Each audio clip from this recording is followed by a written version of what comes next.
Quiero agradecer a la gente del Ateneo, del Centro Cultural, al municipio, al Consejo Deliberante que auspicia esta charla, por la invitación. Es una invitación también que de alguna manera me permite rememorar buenos tiempos y otros no tan buenos. Antes de ir de lleno a las reflexiones sobre los 30 años de democracia, ya que estamos en un momento de recuerdos, no puedo dejar de recordar que creo que la última vez que estuve en San Pedro, y también eso formó parte de las idas y vueltas de la democracia, de los avances y los reflujos, creo que fue cerca de aquí, en la esquina del Banco Nación, me da la impresión de que estaba por aquí cerca,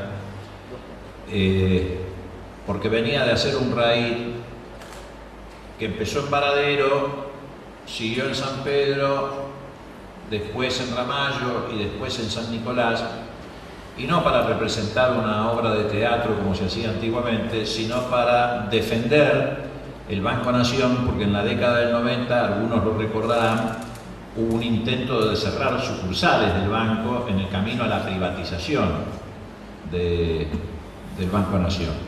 La verdad que recuerdo que se juntó mucha gente, fue un acto muy lindo, así que no quería dejar pasar por alto ese recuerdo. Y además de agradecer a quienes me han invitado, a las instituciones que me han invitado, quiero agradecer fundamentalmente a los que están aquí, pero no porque me hayan venido a escuchar, sino porque hubiera sido muy malo que los 30 años de democracia lo festejara un solo partido político. Para mí es motivo de orgullo, de satisfacción, que aquí en este salón estén hombres y mujeres de distintas expresiones políticas. Esto me hacía acordar la discusión que se suscitó ayer, que algunos medios instalaron, acerca de si se debía o no hacer la celebración que se hizo en Casa de Gobierno y el festejo que se había convocado. Ustedes lo habrán escuchado ayer en las radios, en los canales de televisión, en los diarios. Se pretendió incluso instalar la idea de que había que suspender, a la luz de las cosas que han ocurrido en las últimas horas, ese acto en celebración de la democracia. Yo creo que hubiera sido el peor error suspenderlo. En primer lugar, porque eso hubiera significado que la democracia se dejaba torcer el brazo por el vandalismo o por los extorsionadores que desde algunas fuerzas de seguridad crearon condiciones para que en estas horas los argentinos sufriéramos las consecuencias del abandono de responsabilidades de quienes tienen que cumplir con un servicio público esencial.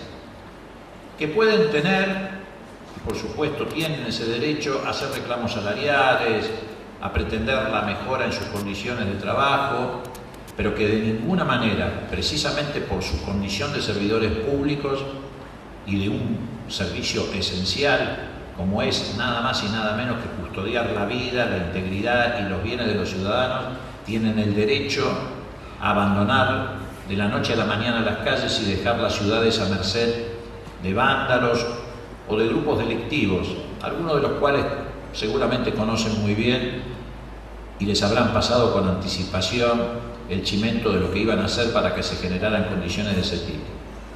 Me parece que se hizo muy bien en sostener y mantener el acto ayer de celebración de la democracia.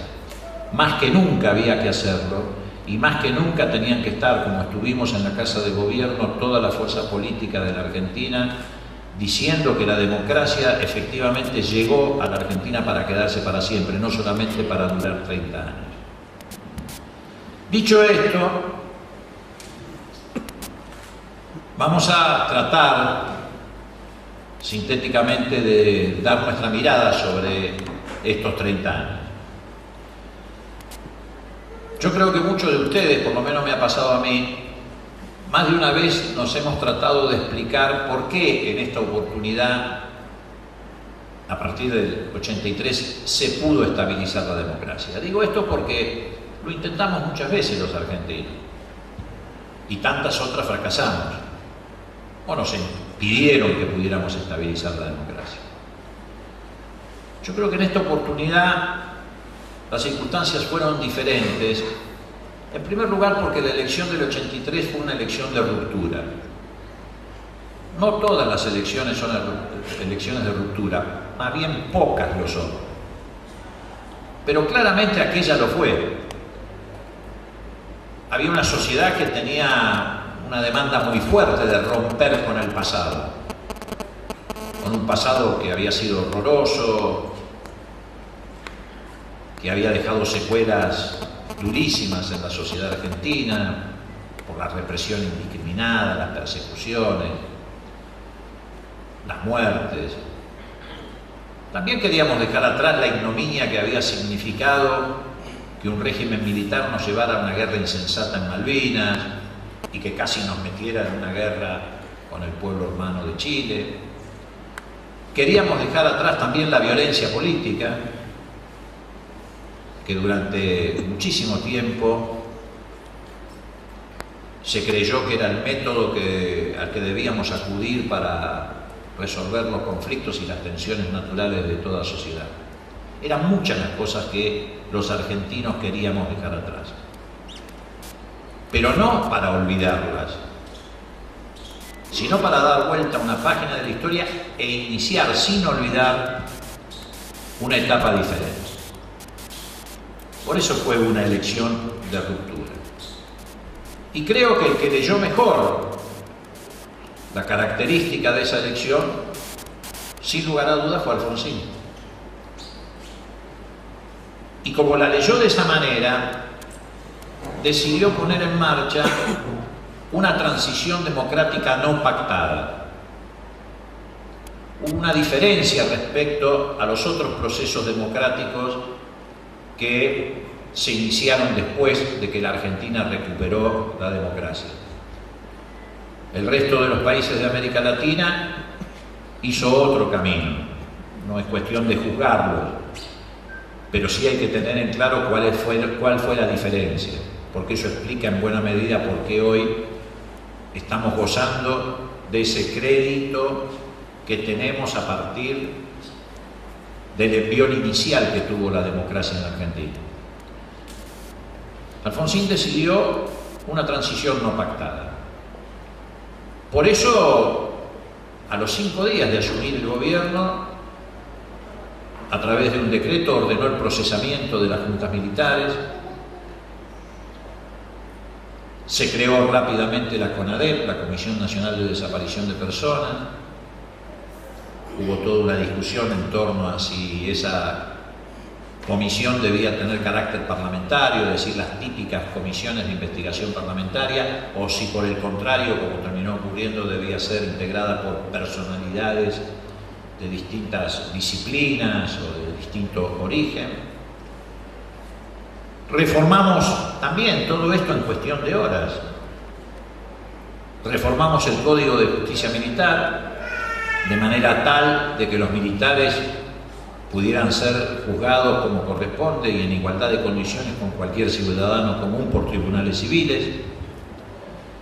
Extraditamos un hecho que está bastante borrado en la memoria colectiva de los argentinos. Extraditamos a López Rega y lo sacamos de los beneficios de la impunidad que había encontrado en un asilo en Estados Unidos, lo trajimos esposado a la Argentina y lo metimos preso en una cárcel de la democracia, porque de alguna manera también él había sido el que había dado los primeros pasos, en una escala diferente, pero los primeros pasos de lo que se denominaba el terrorismo de Estado.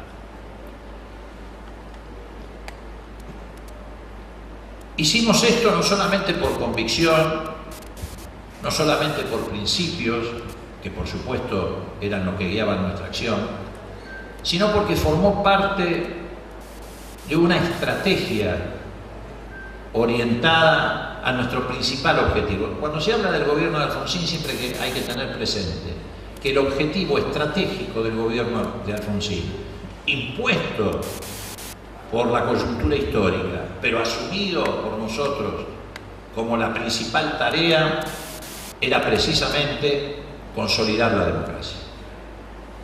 Todos los esfuerzos, todo lo que se hizo bien o mal o regular, siempre estuvo orientado a ese objetivo. Y si ustedes repasan la plataforma electoral del radicalismo del 83, van a ver que el primer punto dice estabilizar la democracia. Hoy eso parece casi una banalidad, está tan naturalizada la democracia, felizmente, que parece algo poco ambicioso para una plataforma electoral. Pero en aquel momento era casi todo un programa de gobierno. ¿Por qué digo que fue una transición no pactada? Porque efectivamente tomar estas decisiones significaban romper con el pasado y con todas las experiencias que en el pasado se habían hecho y con todos los intentos que se habían llevado adelante para estabilizar la democracia. Lo hicimos en un escenario, y quiero referirme a esto porque los análisis siempre hay que contextualizarlos, los contextos explican muchas más cosas a veces que las propias palabras. Hicimos esto en un escenario muy difícil. Estábamos rodeados de dictaduras militares, como recién se acaba de recordar. Estábamos casi sitiados por dictaduras militares.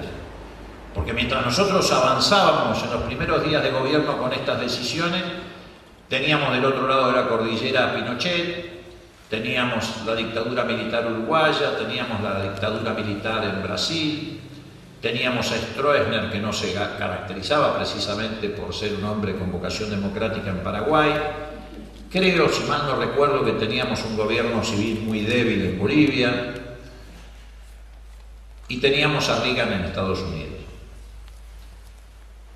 A pesar de esta circunstancia, tomamos esa decisión y ese camino a conciencia de que era lo único que podía devolverle al pueblo argentino la confianza y la fe en el sistema democrático. Y además, a pesar de que no habíamos tomado el gobierno por las armas, a pesar de que no habíamos hecho una revolución ni habíamos ganado una guerra y solamente teníamos la fortaleza del voto, había una gran energía de la sociedad argentina que sí nos servía de apoyo, de punto de apoyo. Las luchas antidictatoriales de la sociedad argentina, las demandas de los organismos de derechos humanos, muchos de los cuales aquí se han mencionado y se podrían agregar, además de las madres, las abuelas, la Asamblea Permanente de Derechos Humanos y muchísimas expresiones que habían tenido durante la época de la dictadura la valentía de denunciar y de enfrentar ese aparato represivo. Entonces estaban dadas las dos condiciones básicas de cualquier transformación profunda. Por un lado, una sociedad demandante en este sentido y un gobierno democrático que tenía un proyecto estratégico claro respecto a lo que tenía que hacer para consolidar el sistema. Por supuesto que eso también significó costos que otros países de la región no pagaron, porque ninguno avanzó por ese camino. En Chile durante años y años tuvieron a Pinochet en el poder y el día que Pinochet se fue pactaron la transición con una constitución que hasta el día de hoy está vigente. Pinochet fue senador vitalicio de esa nueva etapa democrática y por supuesto de revisar el pasado ni hablar. En Uruguay ocurrió lo mismo, intentaron un plebiscito o un referéndum y la sociedad uruguaya decidió a través del voto clausurar cualquier mirada sobre el pasado. Brasil ni siquiera hubo intentos de ese tipo, recién ahora el gobierno de Dilma ha constituido algo así como una comisión de la verdad que no tiene efecto sancionatorio. Entonces el camino que nosotros adoptamos nos generó también dificultades.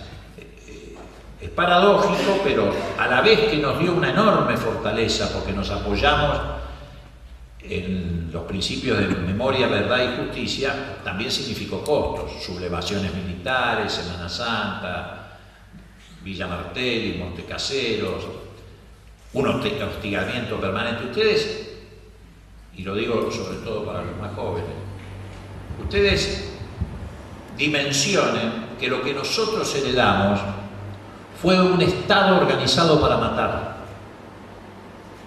Ustedes pueden en la historia rastrear circunstancias donde gobiernos populares heredaron un Estado ausente,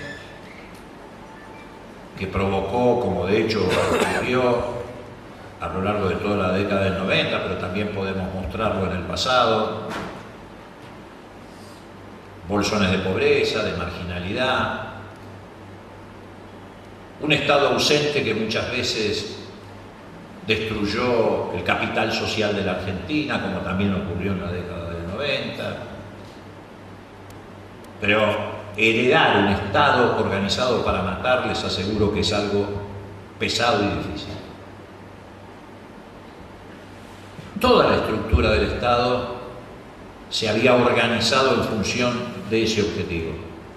Toda, no solamente las Fuerzas Armadas, las Fuerzas de Seguridad, todos los estamentos del Estado. Era un sistema perfectamente armónico, orientado a la persecución, a la represión, a la discriminación. Había que desarmar pieza por pieza esa estructura. Hoy es muy también natural hablar de la persecución a quienes violaron sistemáticamente los derechos humanos.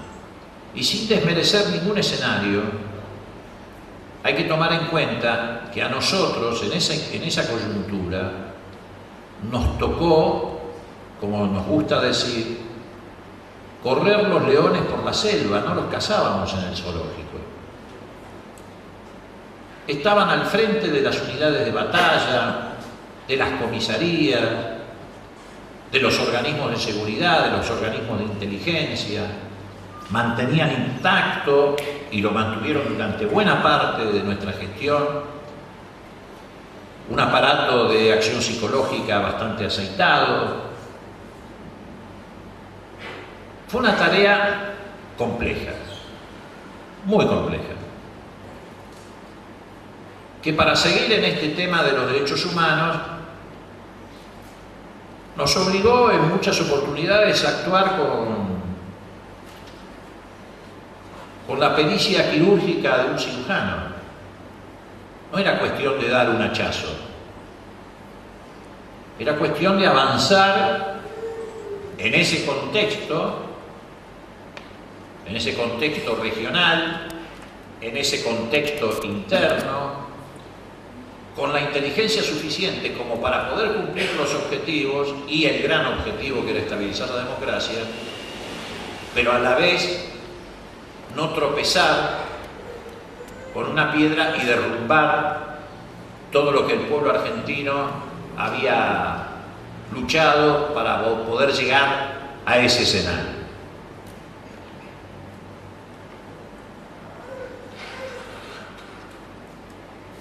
En ese contexto aparecen algunas circunstancias que, dentro de un marco de altísima exigencia, y está bien que sea así, nos planteó a nuestra política de derechos humanos como un desafío. Mucha gente, en vez de asumir que Argentina estaba transitando un camino muchísimo más adelantado que el resto de los países de América Latina, elevaba la vara de exigencia. Entonces, cuando tuvimos la sublevación de Semana Santa, se planteó que debíamos haber actuado de otra manera. Yo creo que hicimos lo que debíamos hacer. Nosotros habíamos anunciado cuál era el camino que íbamos a transitar, dijimos que íbamos a juzgar con 3 niveles de responsabilidad. Introdujimos en la reforma del Código de Justicia Militar ese concepto. En el Senado, donde no teníamos mayoría, el senador Zapac introdujo una reforma con el acompañamiento del justicialismo, que incluyó el concepto de delitos aberrantes para todas estas circunstancias. A pesar de que el justicialismo había sostenido en la campaña electoral, a través de su candidato, que iba a mantener la ley de autoamnistía que se habían, mejor dicho, el decreto ley de autoamnistía, que yo creo que es lo que le hizo perder la elección a Luder definitivamente, porque no entendió que era una elección de ruptura, y entonces me parece que allí es donde se marca la diferencia con Alfonsín.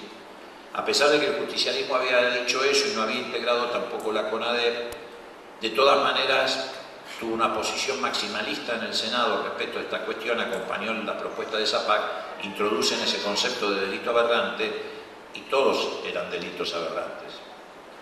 Al ser todos delitos aberrantes, quedó casi toda la totalidad de las Fuerzas Armadas, de los oficiales en actividad, bajo estado de sospecha.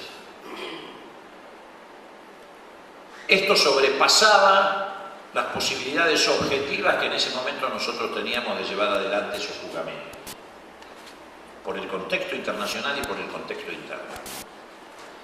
Además de los juzgamientos, nosotros teníamos que desarmar el comportamiento corporativo de las Fuerzas Armadas.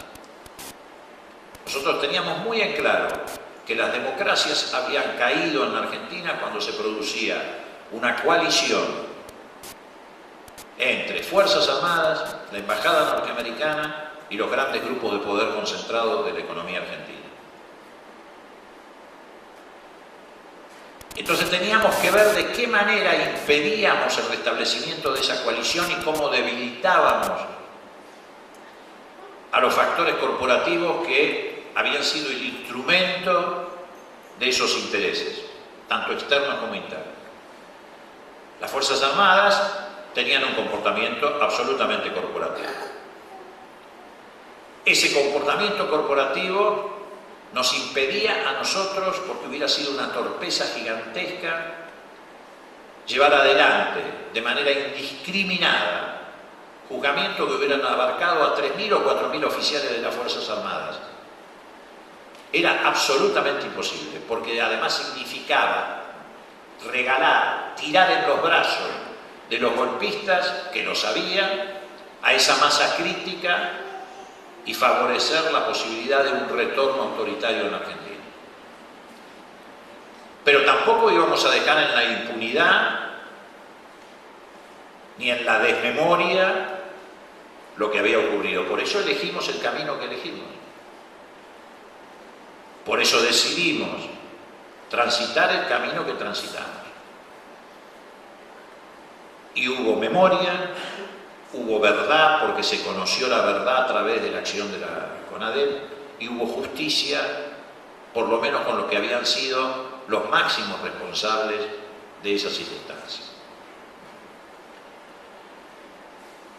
Pero no era la única tarea que nosotros debíamos encarar para consolidar la democracia.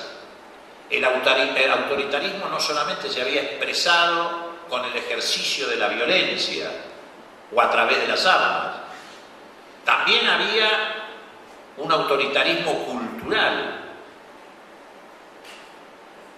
Y ese autoritarismo cultural tenía mucho que ver, o tenía en ese autoritarismo mucho que ver, en ese autoritarismo cultural, la cúpula eclesiástica, que también tenía un comportamiento corporativo y que había estado, con muy honrosas excepciones, vinculada a ese proceso represivo que duró 7 años en la Argentina. Y además la democracia que llegaba no solamente tenía que garantizar derechos humanos, sino que también tenía que garantizar derechos civiles. Por eso llevamos adelante la ley de divorcio, la ley de patria potestad compartida, La ley de divorcio despertó naturalmente una enorme resistencia en algunos sectores de la sociedad de la que se hizo vocera la Iglesia Católica. Pero yo les aseguro que la ley de patria potestad compartida despertó muchas más resistencias en esa cúpula eclesiástica que la propia ley de divorcio. Porque la ley de patria potestad compartida tocaba estructuras culturales aún más profundas en torno al rol que no solamente en el Código Civil, sino en la cultura se le daba al papel de la mujer en el seno de la familia. Y sobre todo de la familia como la concebían estas concepciones autoritarias. Siempre tengan presente ustedes que estos gobiernos dictatoriales se apoyaban, así como nosotros nos apoyamos en el trípode de memoria, verdad y justicia, ellos se apoyaban en el concepto de la cruz, de la espada y de la familia. Pero llevamos adelante también esa batalla, la libramos y la sociedad argentina la ganó. Empezamos también a ampliar derechos sociales. Fueron muchas las cosas que hicimos vinculadas a estas cuestiones. Creo que en esta materia avanzamos y ganamos muchísimo terreno.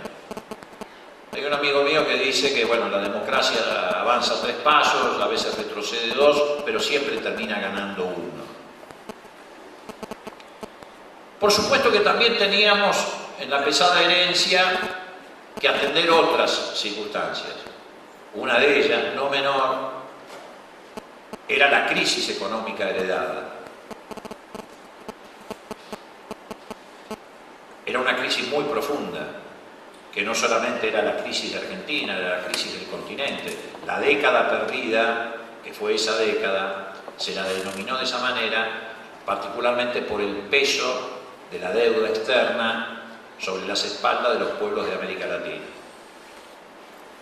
Yo diría que en esa materia nos quedamos a mitad de camino, porque era muy difícil atender todos los frentes a la vez, muy complejo. Y les reitero, esto ténganlo muy presente, nosotros teníamos un objetivo principal, un objetivo estratégico: consolidar la democracia.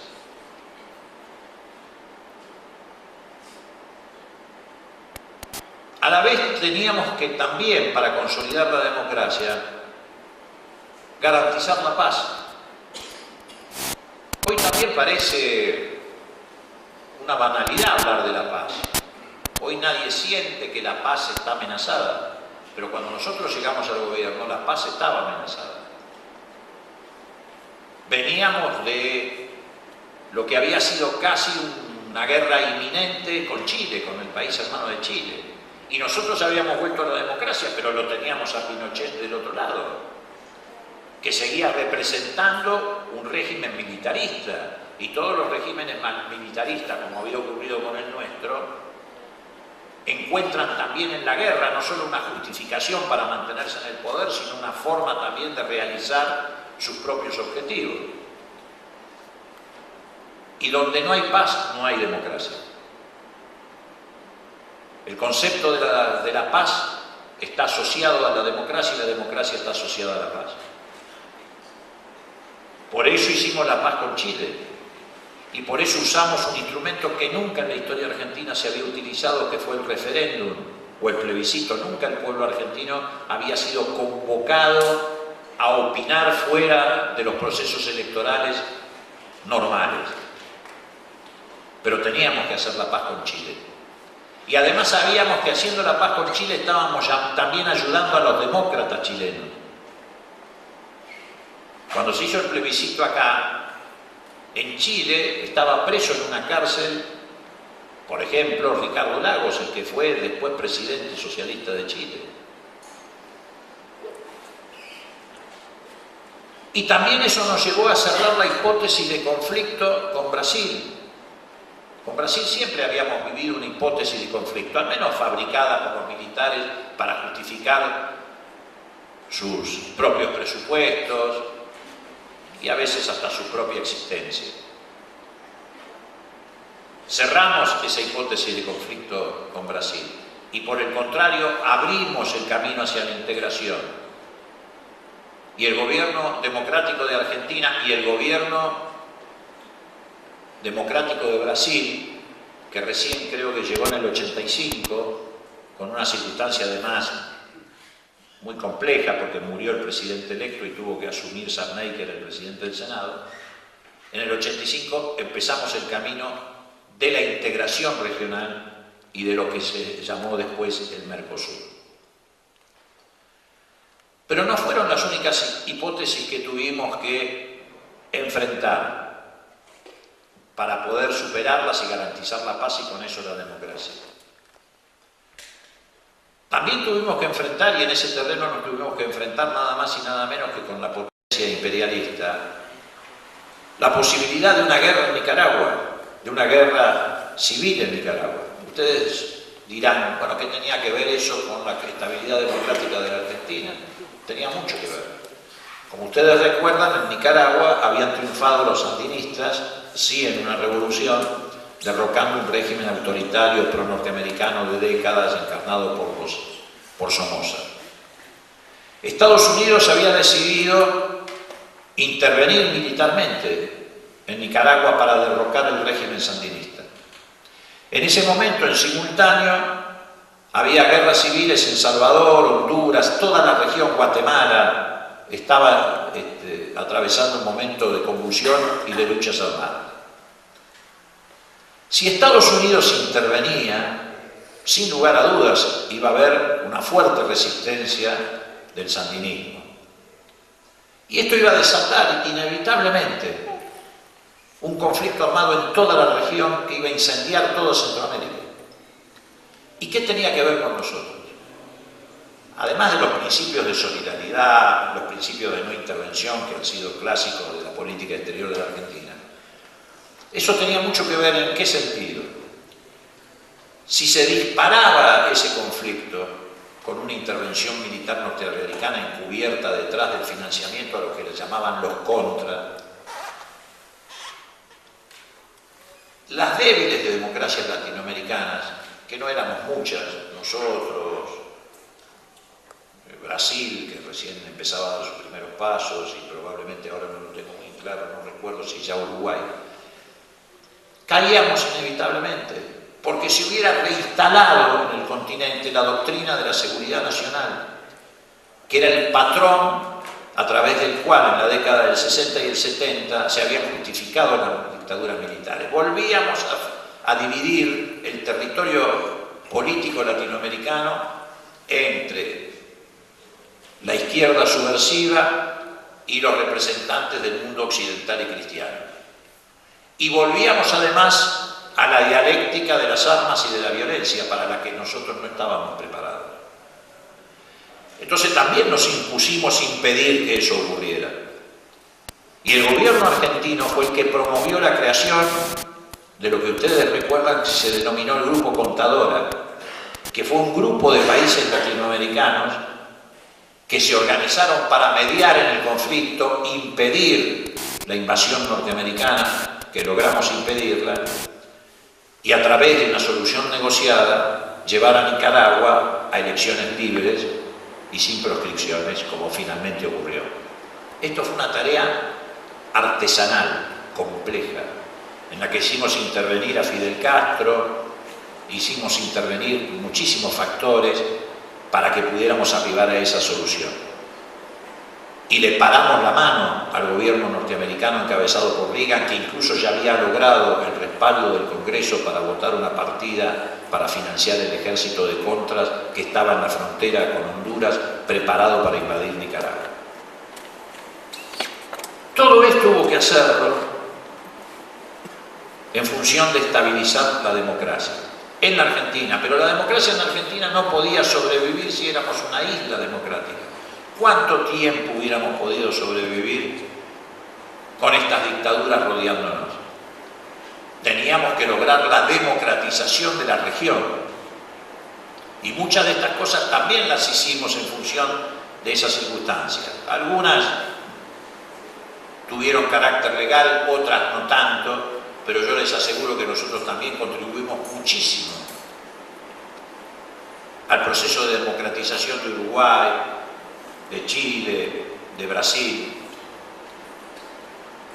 porque teníamos conciencia no solamente de que en la democracia hay hermandad latinoamericana, sino que además lo hacíamos por nuestra propia supervivencia, porque no había ninguna posibilidad de supervivencia de nuestra democracia en un escenario y en un contexto de esta naturaleza. No nos fue tan bien en materia económica, tuvimos muchísimas dificultades. Muchísimas dificultades.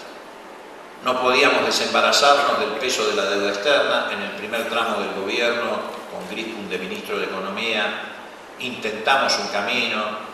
Nosotros habíamos imaginado un club de deudores, es decir, juntar los países de América Latina que tenían deuda externa y ver de qué manera desde esa masa crítica nos sentábamos a discutir con más poder frente a los organismos internacionales de crédito, particularmente el Fondo Monetario, y en definitiva el gobierno de Estados Unidos, que es el que está detrás de estos organismos internacionales de crédito. No lo pudimos articular, por esto mismo que acabo de explicar. La mayoría eran países con dictaduras militares y todos tenían ministros de Economía liberales. Entonces cada vez que Grispum lo llamaba para concertar acciones y ver si podíamos formar el famoso club de deudores, naturalmente estos ministros de Economía, lo primero que hacían era, después que cortaban con Grispum, llamar a Estados Unidos, a Washington, y decir: mirá, acá hay un loco que está planteando la posibilidad de revisar la deuda y discutir la deuda desde el club de deudores. Era imposible, también desde la soledad, hacerlo. No nos daba la correlación de fuerza, no nos daba el cuero para poder afrontar eso. Entonces, al no poder afrontar esa circunstancia, vivimos durante esos años limitados por la deuda externa, por esos condicionamientos que el rol de deudor te impone. Libramos las batallas como pudimos, panza arriba. Teníamos los precios internacionales de los productos primarios en el sótano. No existía el fenómeno de la soja. Y no lo digo con un tono de justificación, porque también, por supuesto, nos equivocamos, cometimos errores, pero nos resultaba muy difícil afrontar esa circunstancia. Y ya sobre el final de nuestro gobierno, los sectores, particularmente financieros, que era lo que habían tomado preponderancia a partir del poder que les daba la deuda externa y de los bonos de esa deuda que ellos tenían en sus manos, pretendieron imponernos condiciones. Como no pudieron, llevaron al país al escenario del golpe de Estado económico del año 89. Porque hay que decirlo, el gobierno de Alfonsín no pudo resolver el problema económico, no pudo desembarazarse de los condicionamientos externos. Ahora, también hay que ser justo y decir que el gobierno de Alfonsín tuvo un golpe de Estado económico porque no quiso hacer lo que hizo Menem. Yo creo que esto hay que tenerlo claro. No como una justificación, sino como una explicación de una realidad que es muy compleja. Y que después, más adelante, vamos a tratar de explicar de manera más clara y más contundente. También tuvimos que afrontar dificultades con grupos mediáticos que no tenían el volumen que tienen hoy. Eran empresas, no eran grandes concentraciones monopólicas o oligopólicas, pero también tuvimos que afrontar dificultades. Teníamos muchas presiones, precisamente de los que querían empezar a construir imperios mediáticos. Nos plantamos y no aflojamos, tampoco ahí bajamos las banderas. Ellos querían, particularmente el Grupo Clarín, o la empresa, que todavía no se podía hablar de grupo, querían que derogáramos el artículo 45 de la Ley de Radiodifusión. El artículo 45 establecía, vaya paradoja, tomando antecedente de la legislación norteamericana, que los que eran dueños de medios gráficos no podían simultáneamente ser titulares de licencias de radio y televisión. O sea, una estructura muy draconiana, muchísimo más severa que la actual ley de medios. Había muy fuertes presiones para que derogáramos ese artículo, no lo hicimos, también eso nos produjo costos. Todo te trae beneficios en consolidar la democracia, pero también implica costos. En este caso, el costo, sobre todo que pagamos en los últimos 2 años, del permanente machaque y desgaste que nos imponían porque no aflojábamos la derogación de este artículo. Nosotros éramos conscientes de que si derogábamos el artículo 45, abríamos el camino hacia la concentración monopólica. Y entonces nos fuimos del gobierno sin hacerlo, a pesar de las pretensiones de estos grupos. Yo no estuve presente, pero sí estaba en la habitación de al lado, en la Quinta de Olivos, cuando Alfonsín en el año 89, allá promediando mayo, no me acuerdo bien, cuando se estaban produciendo los saqueos y se había producido ya una situación insostenible, reúne los editores de diarios, de los más importantes, y les plantea que necesita que colaboren desde la responsabilidad social, que en estos días tampoco están teniendo, para permitir entregar el gobierno dentro de los plazos constitucionales. Faltaban 6 meses. Porque era un objetivo entregar el gobierno al presidente de otro partido. Era como dar por terminada la tarea de la consolidación democrática. Nunca en la historia constitucional, desde la ley Sáenz Peña, se había producido esa circunstancia de que un presidente de un partido político le entregara a otro presidente elegido por el pueblo, pero de otro partido, el poder. Irigoyen se lo había entregado a Alvear, que era de su propio palo, y Perón se había sucedido a sí mismo en la década del 50. Era todo un símbolo, y más que un símbolo. Y entonces Alfonsín quería que eso se produjera dentro de los plazos constitucionales. Y Manieto, en esa reunión, me consta, no porque estuviera con la oreja pegada a la puerta, no llegábamos a tanto, éramos jóvenes, pero no pasábamos algunos límites, pero sí, porque cuando terminó la reunión, Alfonsín salió y nos comentó. En el clima de caos que se vivía, etcétera, le contesta: el obstáculo es usted. ¿Y por qué le dice eso? ¿Por qué el apuro? ¿Cuál era la diferencia entre 6 meses más, 6 meses menos? El apuro era porque nosotros habíamos introducido en el Parlamento, en el 26 de abril del 88, una ley de medios, que no se le llamaba así, se llamaba Ley de Radiodifusión, que era más severa también que esta porque contemplaba menos cantidad de licencias en manos de un solo licenciatario. Y Manieto tenía miedo que en ese interín de los 6 meses el Parlamento sancionara esa ley, porque nosotros la teníamos acordada con Cafiero, que como ustedes recuerdan, hasta que perdió la interna, era el presidente del Partido Justicialista y gobernador de Buenos Aires. Y no la pudimos aprobar porque Cafiero perdió la interna. Y entonces el justicialismo se alineó con Menem, y Menem ya tenía combinado con Manieto la derogación del 45.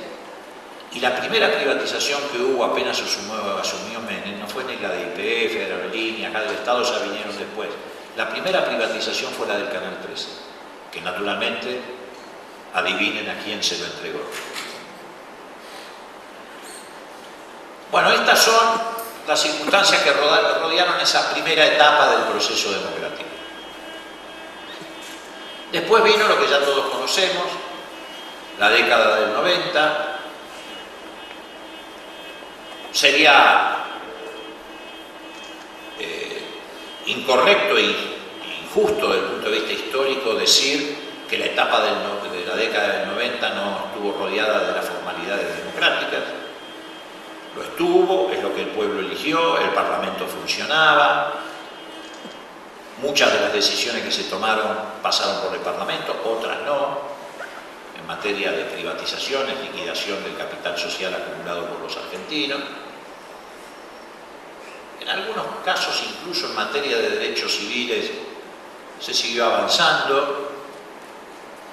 por ejemplo en la derogación o en la supresión del servicio militar obligatorio, pero desde mi punto de vista creo que fue una etapa en la que la Argentina tuvo un retroceso importante,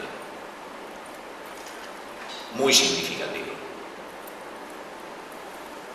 cuyas consecuencias creo que todavía seguimos pagando, como a nosotros nos tocó pagar también las consecuencias de la política económica de la dictadura militar, que no tuvo diferencias sustantivas con la política económica que se llevó adelante en la década del 90, que por el contrario se profundizó en muchos sentidos, con iguales consecuencias.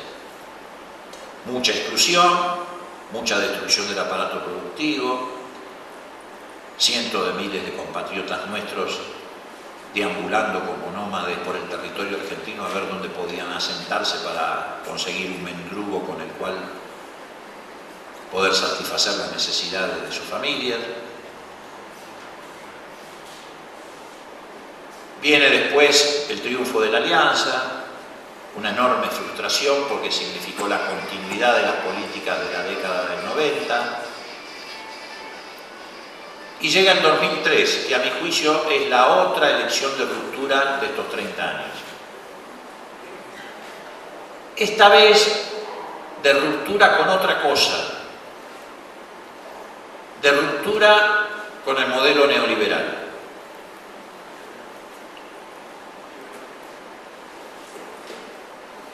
Creo que es bastante fácil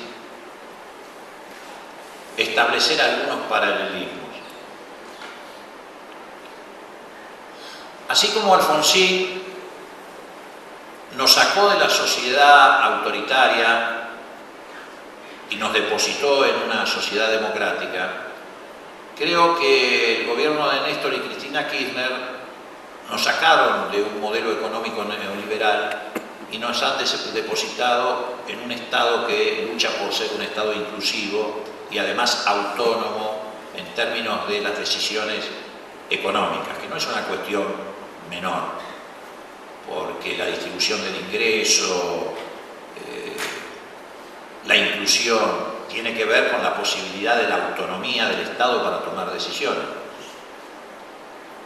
Y yo creo que eso, con aciertos y con errores, como los tuvo Alfonsín, pero eso caracteriza esa etapa que se inicia en el 2003. El Estado recuperó su autonomía cuando recuperó la posibilidad de manejar los instrumentos básicos de una política económica, la política fiscal, la política tributaria, la política cambiaria, la política monetaria. Después se podrá discutir si lo hace mejor, peor o regular. Pero eso dejó de manejarlo el mercado. Esos instrumentos los dejó de manejar el mercado. Y porque los dejó de manejar el mercado, es que indudablemente hubo una mejora sustantiva en el proceso de inclusión, que se revela en la creación de puestos de trabajo, en la inclusión previsional o jubilatoria, en la asignación universal por hijo. Creo que así como en el gobierno de Alfonsín va a quedar para los tiempos como un recuerdo imborrable el juicio a las juntas militares, me parece que no es lo único que hizo, pero es lo más emblemático. Creo que también de esta etapa que se inició en el 2003 va a quedar como un hito la decisión de renegociar la deuda. Yo creo que eso fue un hito histórico. Y no de casualidad, además, el día que se anunció el primer canje de deuda en Casa de Gobierno, además del presidente Kirchner y de Lavagna, que era su ministro de Economía, estaba sentado Alfonsín. Alfonsín estaba sentado ahí porque sabía que eso era un hecho histórico y una política de Estado básica.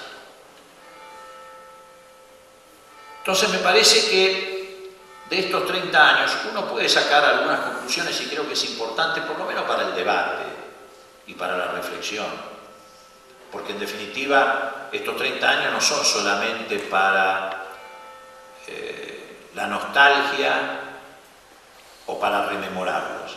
Básicamente tienen que servir para entender cómo seguimos y además para traspasar a los jóvenes la democracia como una expectativa y una esperanza de futuro, no solamente como un relato del pasado. Entonces yo creo que hay que establecer algunos paralelismos que tienen que ver con algunas explicaciones de lo que pasó en los 30 años. Y con esto voy terminando. Es muy fácil entender que, por ejemplo, en materia de ampliación de derechos civiles, la ley de divorcio y la de patria potestad compartida están emparentadas con la ley de matrimonio igualitario y la de identidad de género del gobierno de Kirchner. Es más, la de matrimonio igualitario no tendría sentido jurídico si previamente no se hubiera votado en la época de Alfonsín la ley de patria potestad compartida. Es muy fácil entender que el proceso de desarrollo de integración regional del UNASUR tiene como antecedente ineludible el Mercosur y los procesos de paz que se fueron fundando en la etapa de la década del 80. Tampoco es muy difícil entender que los juicios que hoy se han extendido al conjunto de los represores y que incluyen a los cómplices civiles de la dictadura tienen como antecedente ineludible el juicio de la Junta, las reformas al Código de Justicia Militar, que permite que hoy también se sigan juzgando por tribunales civiles los militares, y la CONADEP, que es lo que hoy todavía los fiscales están utilizando en sus acciones acusatorias. Es muy fácil entender que el discurso que hizo Alfonsín en la Casa Blanca, en la cara de Reagan, cuando precisamente le enrostró que querían invadir Nicaragua y le explicó la importancia que tenía para nuestro pueblo la democracia, se emparenta con el discurso que hizo Kirchner en la cumbre de Mar del Plata cuando se rechazó el ALCA. ¿Yo estoy comparando personas? No. Alfonsín y Kirchner fueron personas diferentes. Estoy comparando políticas, que es otra cosa.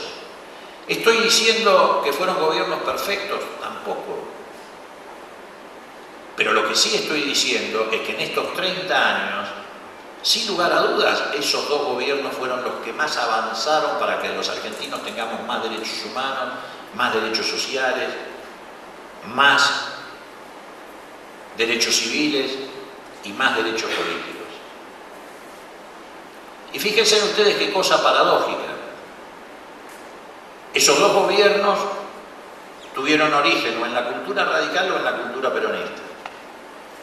Pero también el de Menem y de la Rúa tuvieron origen en la cultura radical y en la cultura peronista.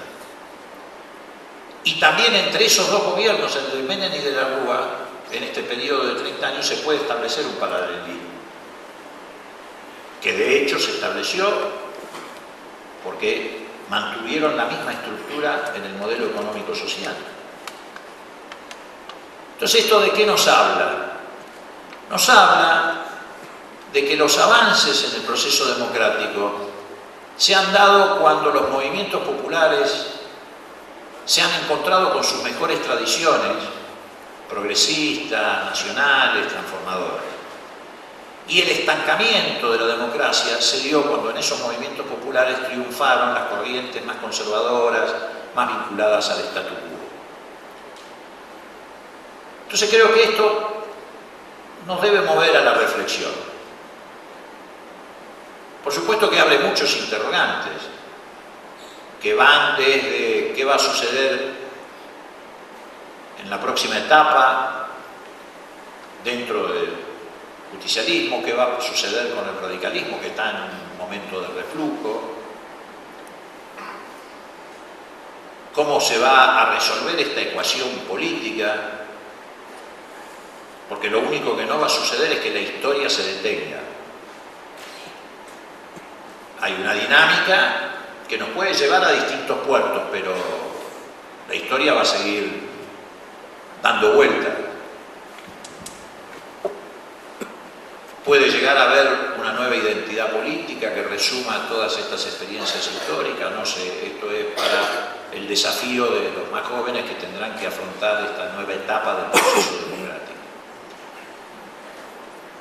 De lo que no tengo ninguna duda es de que todos los problemas, como ayer dijo bien la presidenta en el acto de Casa de Gobierno, que compartimos con muchos radicales, todos los problemas que quedan por delante, como también estaba convencido Raúl Alfonsín que iba a suceder, lo que sí es seguro que los vamos a resolver con la democracia.